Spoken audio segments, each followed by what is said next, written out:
Welcome back, leaders. I'm Mike Temple of Business Leadership Experts. And whether you own a business or not, look, I'm sure all of you have heard that individuals are quitting their jobs in what some are now saying are record numbers. They've even deemed this thing the Great Resignation. Look, there are various reasons why this is happening, but nonetheless, if you're a business owner or you're the leader of an organization, you're finding it hard to fill your current job openings. Now, this is not the first time our economy has had a tight job market when it comes to finding applicants to fill open positions. What's also not new are the reasons why employees are quitting their prospective jobs. Now, this is a never-ending cycle. It'll continue to be a part of our economy. It just happens. I can tell you that the responsibility, though, for this happening, here's the part most people don't like. It's both the business owner and the employee's fault. Now, there's a very good article, extremely good piece that I came across. It's written by Jerica Glasper that I think outlined the consistent top 10 reasons why employees leave their job. Now, I've been a leadership and a strategy advisor for 10 plus years.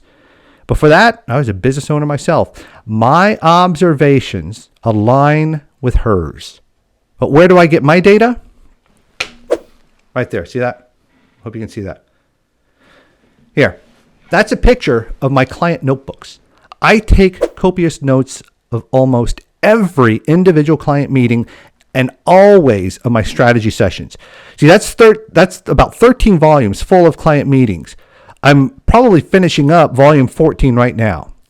Now, there's a way to help reduce losing key employees, and no, it is not 100% effective. But in my experience of doing this for quite some time, it has helped reduce employee turnover. Now, if you're an employee, hang out until the end of this part, all right? And I'll show you how you can reduce your dissatisfaction with your career. First, I'm going to give you Jerica's top 10. Then, I'm going to go back and give you my thoughts and experience on how you can avoid them. Now, number 1, a lack of new challenges. Number 2, a lack of autonomy and trust. Number 3, disengagement. Number 4, a lack of recognition. That's always in there. Number 5, a lack of opportunities for growth.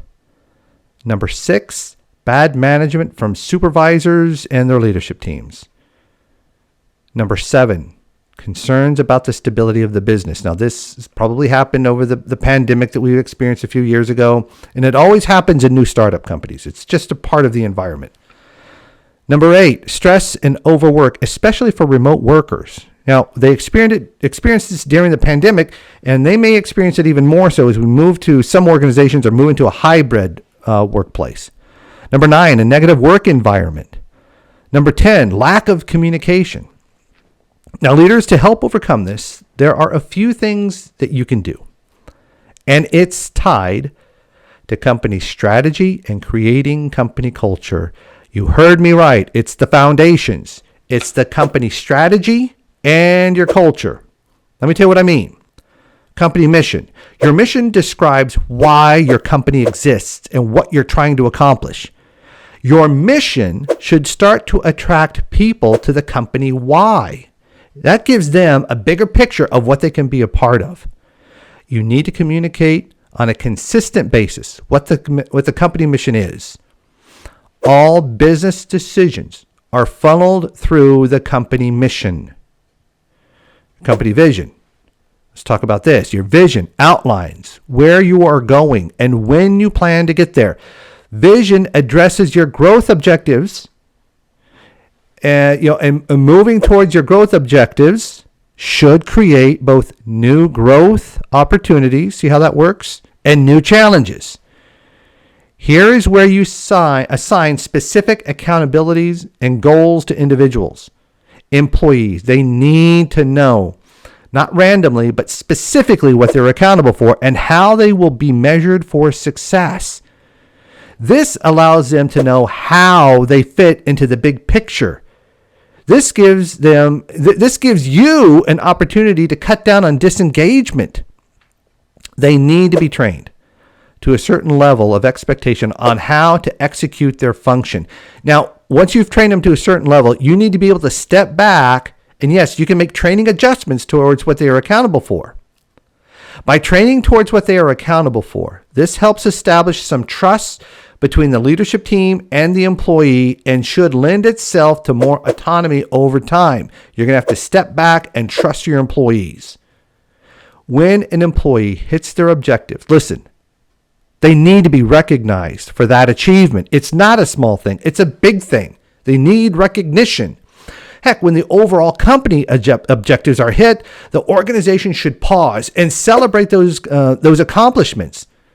Now, with your company staff, do this again with the company staff, because this is, again, what helps cut down on disengagement. Conversely, if growth objectives are missed, it's best that you be clear with the company about what happened. All right? Discuss what your plan is to get back on track. As long as you're open and honest about company setbacks, in my experience, I have found employees will be patient, they'll be understanding. If you're true to your vision, employees might provide solutions to help get the organization back on track. See, as long as you're focused towards your mission and towards the vision, this provides parameters for employees to provide some really good ideas on how to get back on track. This type of exchange reinforces communication, and it helps reduce concerns of stability within the business. Now, communication, it's a two-way street. If you want employees to listen to you, leaders, you need to be open to listening to employees. Yeah. The next part I'm going to highlight, well, this part catches almost every leader off guard. Employees are not loyal to the company's strategy. It's just a roadmap of where you want to go.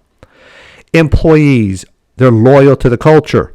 It's the culture that dictates how things get done, and that includes the execution of the company strategy. If leaders do not purposely create their culture, it's going to form on its own. And if that happens, you have no idea what you're going to be getting. Your company culture should dictate how your organization gets things done and how you respond to various situations.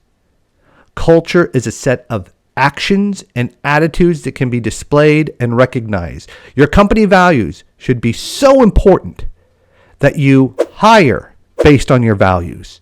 You promote employees based on your values. And if it's necessary, you may have to let some people go because they did not display your values. Above all else, the owner and the leadership team must be the primary examples of the company values. If the company owner or the CEO, the president, whatever, if they don't display the values, you can't expect your primary leadership team to display the values. And if the leadership team does not display the values, you know where this is going. You cannot expect the rest of the organization to hold the values as well.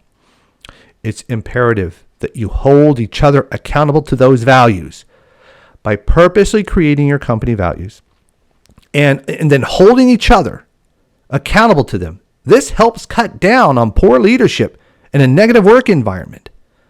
I've done this for a few years, and I know it's not easy to do.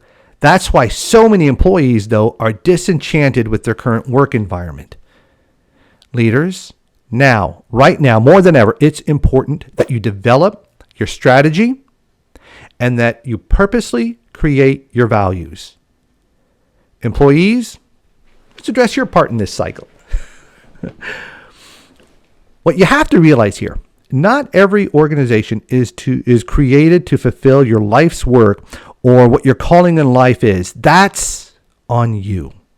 Now, how can you avoid your own personal great resignation? Is by doing exactly what I asked business owners to do. Do you know your personal career mission? What are you trying to achieve? What are you trying to accomplish? And why do you want to do that? What is the vision for your career?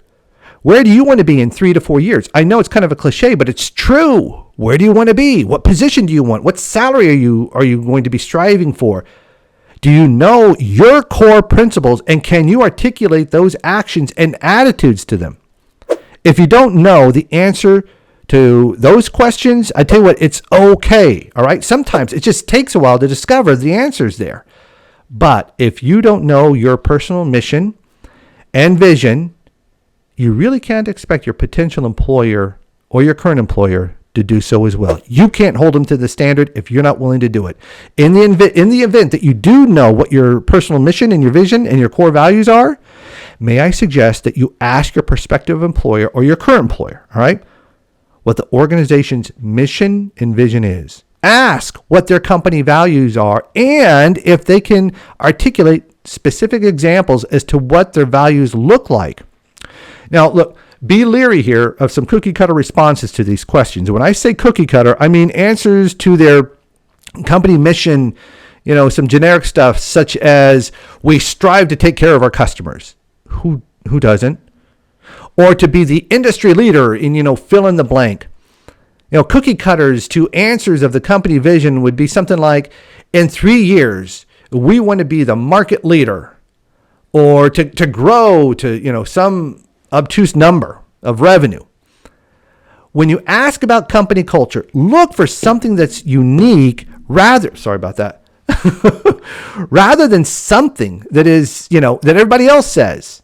Things like we work hard, we're honest, continuous improvement. Now, who isn't?